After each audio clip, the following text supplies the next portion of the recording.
আসসালামু আলাইকুম প্রিয় দর্শক, আজ আপনাদের নিয়ে এসেছি যশোর জেলা অভয়নগর থানা লেবুগাতি গ্রাম বালিয়াডাঙ্গা বিলে।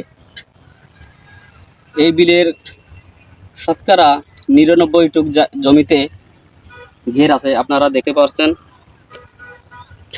শুধু ঘের আর ঘের, যেদিকে তাকাবেন শুধু ঘের দেখতে পাবেন। আর এই ঘেরগুলোকে মাছের চাষ হয়, আবার পাড়ে দেখেন সবজি চাষ। এই যে দেখেন বিদেশি টমেটোর চাষ হচ্ছে দেশের মাটিতে। এই যে ছোট ছোট গাছে টমেটো ধরেছে, এই যে অনেক থল ধরা দেখা যাচ্ছে, থল ধরা ধরা টমেটো। এই যে দেখেন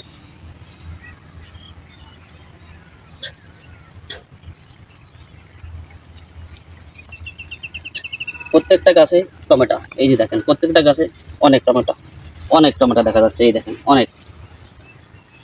তো চলুন এবার আমরা দেখা যাক, এই কৃষকের সঙ্গে কথা বলি যে তিনি কিভাবে এই চাষটা আনলেন এখানে, আর এই চাষটা কিভাবে করছেন, কিভাবে কতটুকু আমাদের জমিতে কতগুলো গাছ লাগিয়েছেন, আর কিরকম খরচ হচ্ছে।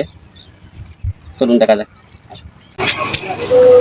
আলহামদুলিল্লাহ, খুব সুন্দর গাছ, টমেটো খুব ধরেছে তোকায় তোকায়। দেখেন প্রতিটা গাছে টমেটো আছে।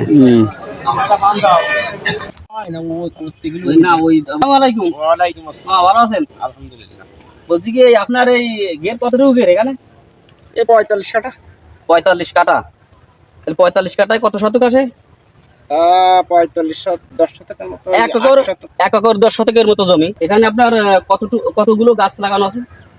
এই জায়গায় আছে আমার 745 পিস গাছ আছে এখানে।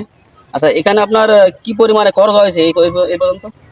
আমার আইন দিতে লাগেছে 27,000 টাকা। 27,000 টাকা খরচ হয়েছে আইন দিতে। আচ্ছা, আর এই গাছের আপনার এই পর্যন্ত খরচ? বীজ কিনে নিয়েছিলাম 2 টাকা। 2 টাকা করে বীজ পড়েছে। আচ্ছা, তারা সারা দিয়ে আছে, আনুষঙ্গিক খরচ আছে। আচ্ছা আচ্ছা, এখানে 50,000 মতো খরচ এসে গেছে। এভারেজে 50,000 টাকার মতো খরচ হয়ে গেছে। আচ্ছা, এই আপনার এই জাতটার নাম কি? এই জাতটা আছে বিজলি 11। বিজলি 11।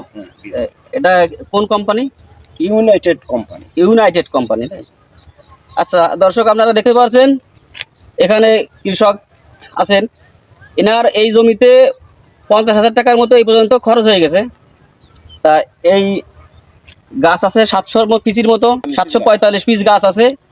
আর এই জাতটা হচ্ছে ইউনাইটেড কোম্পানির বিজলি 11। তা এখান থেকে আপনার ফসল সংগ্রহ করতে পারবেন আর কতদিন পরে?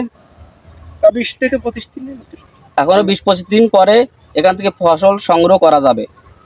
তো দর্শক, দেখা যাক এর পরবর্তী ভিডিও আপনাদের মাঝে নিয়ে আসবো। আপাতত আমরা এখানেই সমাপ্ত করছি।